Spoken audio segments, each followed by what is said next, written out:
जय हिंद मेरे प्यारे दोस्तों।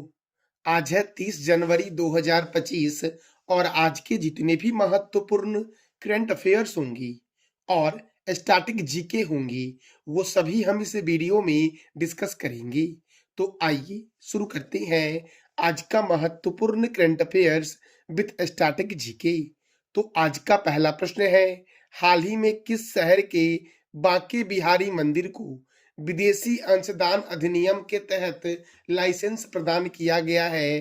तो वृंदावन के बांके बिहारी मंदिर को विदेशी अंशदान अधिनियम के तहत लाइसेंस प्रदान किया गया है।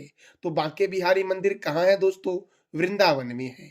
और इस बांके बिहारी मंदिर को विदेशी अंशदान अधिनियम के तहत लाइसेंस प्रदान किया गया है। और वृंदावन जो है ये उत्तर प्रदेश का एक शहर है। तो उत्तर प्रदेश की राजधानी है लखनऊ और लखनऊ जो है ये गोमती नदी के किनारे है। उत्तर प्रदेश के मुख्यमंत्री हैं योगी आदित्यनाथ और गवर्नर हैं आनंदीबेन पटेल। उत्तर प्रदेश में राज्यसभा है 31 और लोकसभा है 80।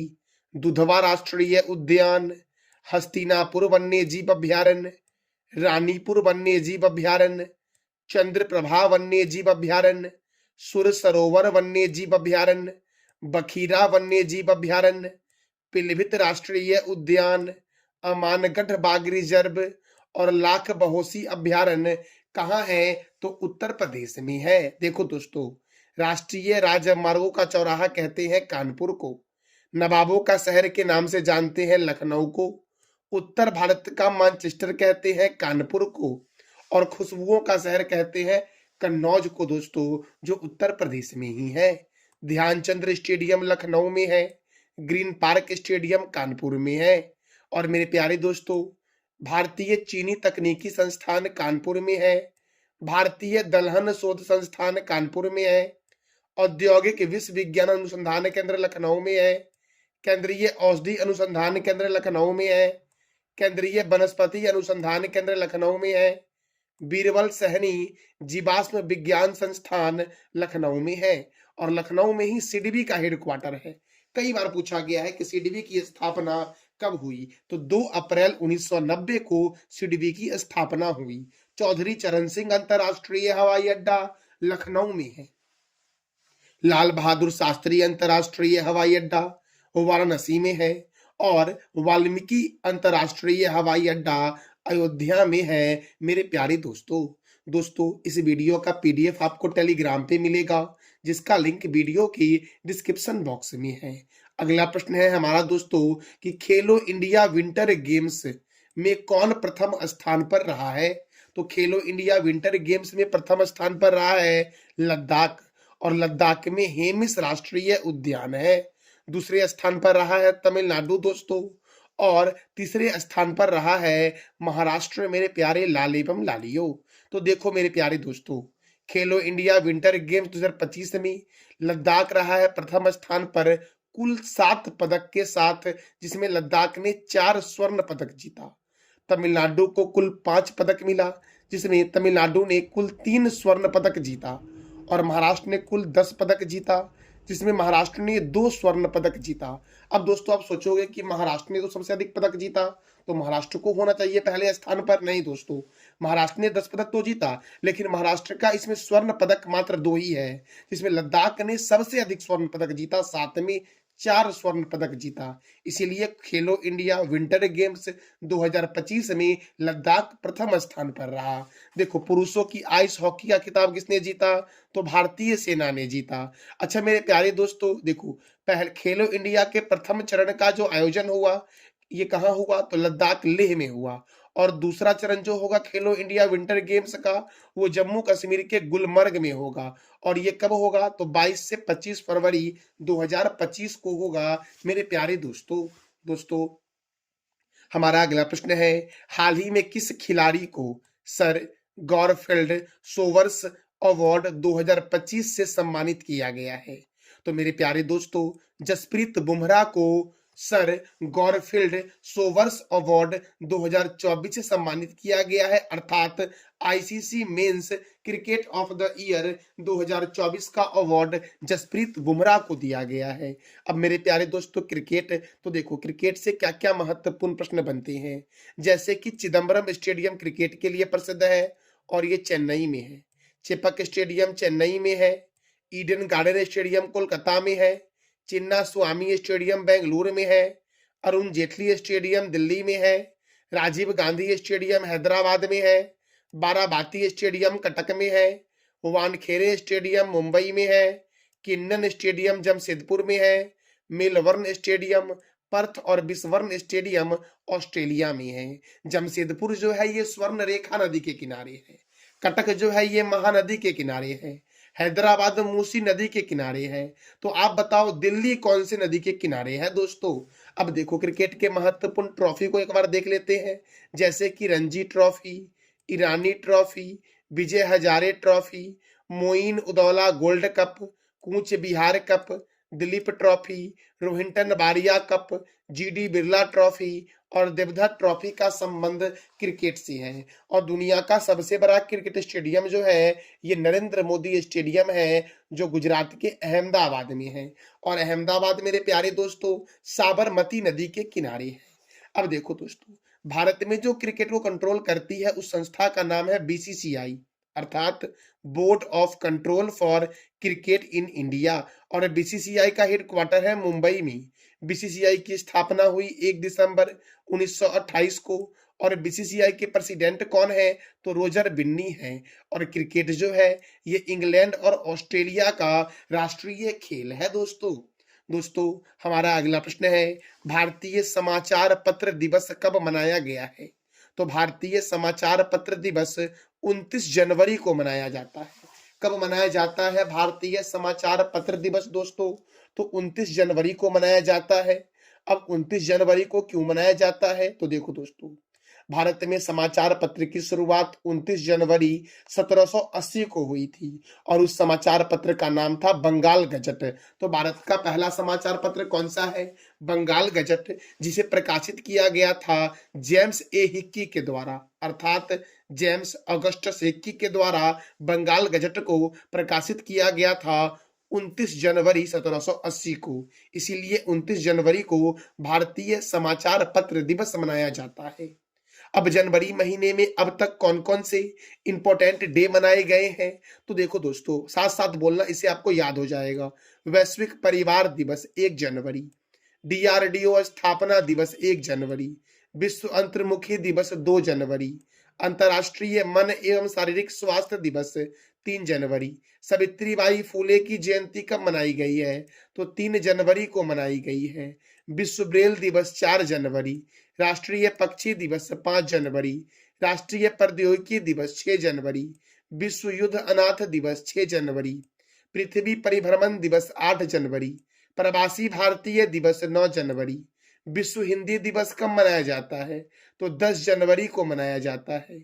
राष्ट्रीय युवा दिवस 12 जनवरी, 77वां भारतीय सेना दिवस 15 जनवरी। और इस बार के भारतीय सेना दिवस का थीम था समर्थ भारत सक्षम सेना। लोकपाल दिवस 16 जनवरी, राष्ट्रीय स्टार्टअप दिवस 16 जनवरी, राष्ट्रीय पॉपकॉर्न दिवस 19 जनवरी, पेंगुइन जागरूकता दिवस 20 जनवरी को मनाया गया है।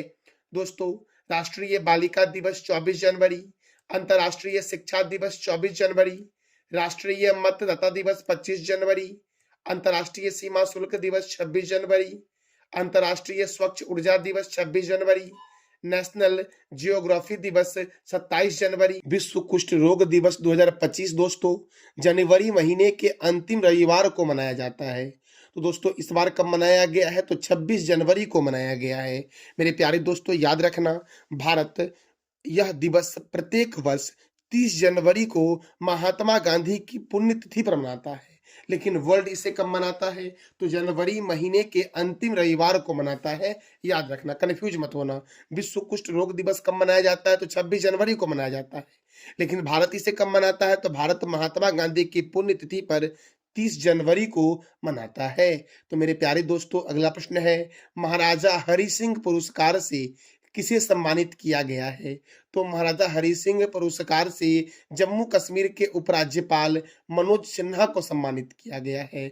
देखो, महाराजा हरि सिंह को आधुनिक जम्मू कश्मीर का प्रमुख शिल्पकार कहा जाता है और महाराजा हरि सिंह पुरस्कार से सम्मानित किया गया है जम्मू कश्मीर के उपराज्यपाल मनोज सिन्हा को। अच्छा दोस्तों, लद्दाख के उपराज्यपाल कौन है? तो बी.डी. मिश्रा है लद्दाख के उपराज्यपाल। अच्छा, जम्मू कश्मीर के मुख्यमंत्री वर्तमान में कौन है? तो इसका जवाब आप दे दो कमेंट बॉक्स में। अगला प्रश्न है, भारत में एप्पल मैन के नाम से प्रसिद्ध हरिमन शर्मा को, भारत में एप्पल मैन के नाम से प्रसिद्ध हरिमन शर्मा को पद्मश्री पुरस्कार से सम्मानित किया गया है। यह किस राज्य के हैं?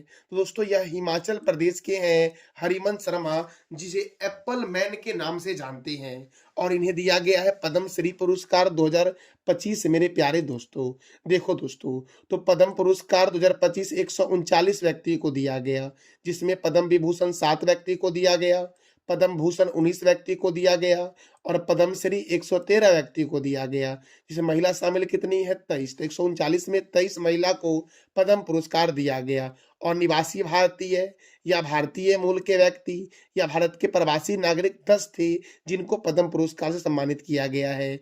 विदेशी नागरिक में दोस्तों 13 व्यक्ति ऐसे हैं जिनको पद्म पुरस्कार दिया गया है और पद्म पुरस्कार और भारत रत्न की शुरुआत जो हुई वो 1954 में हुई थी। कब हुई? 1954 में मेरे प्यारे दोस्तों। जो पद्म विभूषण है वो 7 व्यक्ति को दिया गया। जो 7 व्यक्ति कौन कौन से हैं? तो दुर्वर नागेश्वर रेड्डी चिकित्सा के क्षेत्र में तेलंगाना के हैं, जगदीश सिंह खेहर लोक सेवा के क्षेत्र में चंडीगढ़ के हैं, कुमुदनी रजनीकांत लाखिया कला के क्षेत्र में गुजरात के हैं, लक्ष्मी नारायण सुब्रमण्यम कला के क्षेत्र में कर्नाटक के हैं, एम.टी. वासुदेवन नारायण को मरणोपरांत साहित्य और शिक्षा के क्षेत्र में केरल में है, केरल के हैं, इनको दिया गया। ओसामू सुजुकी को मरणोपरांत दिया गया व्यापार और उद्योग के क्षेत्र में, ये जापान के हैं। और शारदा सिन्हा को मरणोपरांत दिया गया कला के क्षेत्र में, ये बिहार के हैं शारदा सिन्हा मेरे प्यारे दोस्तों। अच्छा मेरे प्यारे दोस्तों, तो याद रखना, ये जो एप्पल मैन के नाम से प्रसिद्ध हरिमन शर्मा है, ये किस राज्य के हैं? हिमाचल प्रदेश की। तो हिमाचल प्रदेश की राजधानी है शिमला। हिमाचल प्रदेश के गवर्नर कौन है? तो शिव प्रताप शुक्ला। और हिमाचल प्रदेश के मुख्यमंत्री कौन है? सुखविंदर सिंह सेखो। हिमाचल प्रदेश में राज्यसभा 3 है, लोकसभा 4 है। ग्रेट हिमालयन राष्ट्रीय उद्यान कहाँ है? हिमाचल प्रदेश में। कोल डैम परियोजना सतलज नदी पर हिमाचल प्रदेश में है। चंद्रताल झील, सूरजताल झील हिमाचल प्रदेश में है दोस्तों आपको पता है कि जहां ताल लग जाता है तो उत्तराखंड टिक कर लेते हो आप, लेकिन ये चंद्रताल झील और सूरजताल झील अब बाद में है, ये हिमाचल प्रदेश में है दोस्तों। कोल्ड डेजर्ट जैव मंडल हिमाचल प्रदेश में है। साबरा कुड्डू जल विद्युत परियोजना पब्बर नदी पर है। कोल डैम परियोजना सतलज नदी पर है। नाथपा झाकरी परियोजना सतलज नदी पर है। केंद्रीय आलू अनुसंधान संस्थान शिमला में है। सिपकिला दर्रा, रोहतांग दर्रा और बारालाचा दर्रा कहाँ है दोस्तों? तो हिमाचल प्रदेश में है। अगला प्रश्न है, सांभर महोत्सव 2025 का आयोजन किस राज्य में हुआ है?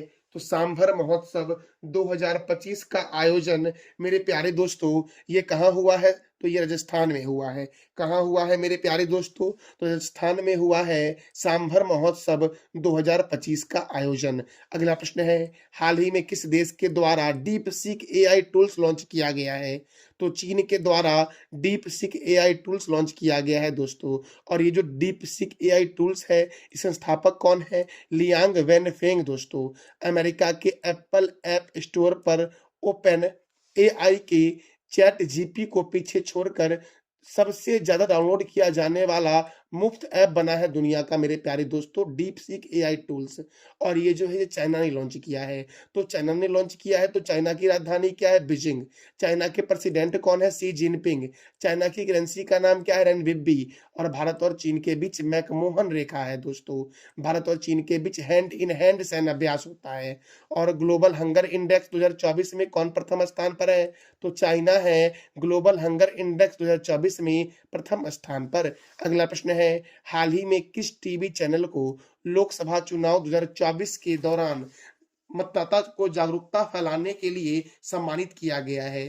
तो दूरदर्शन टीवी चैनल को मेरे प्यारे दोस्तों, दूरदर्शन टीवी चैनल को लोकसभा चुनाव 2024 के दौरान मतदाता को जागरूकता फैलाने के लिए सम्मानित किया गया है। तो मेरे प्यारे दोस्तों, हम अगले प्रश्न की ओर बढ़ते हैं। हमारा अगला प्रश्न है, अलेक्जेंडर लुकाशेंको अलेक्जेंडर लुकाशेंको किस देश के 7वें राष्ट्रपति बने हैं? किस देश के 7वें राष्ट्रपति बने हैं? तो बेलारूस के 7वें राष्ट्रपति बने हैं। और बेलारूस की राजधानी क्या है? तो मिन्स्क। और बेलारूस की करेंसी क्या है? तो बेलारूसियन रूबल है बेलारूस की करेंसी, मेरे प्यारे दोस्तों। अच्छा दोस्तों, ये था हमारा आज का महत्वपूर्ण करंट अफेयर्स। कल मैंने आपसे 3 प्रश्न किया था कि अंतर्राष्ट्रीय गुब्बारा महोत्सव कहाँ मनाया गया? नेपाल में। संतोष ट्रॉफी 2024 से 25 किसने जीता है? पश्चिम बंगाल ने। और चिदम्बरम स्टेडियम कहाँ है? तो चेन्नई में है। आज का आपका 3 प्रश्न है, खेलो इंडिया विंटर गेम 2025 में कौन प्रथम रहा? सांभर झील किस राज्य में स्थित है? और एप्पल मैन के नाम से कौन प्रसिद्ध है? तो इस तीनों प्रश्नों का जवाब दे दो आप कमेंट बॉक्स में। ये था हमारा आज का महत्वपूर्ण current affairs with static GK. जानकारी अच्छी लगी तो चैनल को लाइक करी, शेयर करी और सब्सक्राइब करी। थैंक यू सो मच मेरे प्यारे दोस्तों।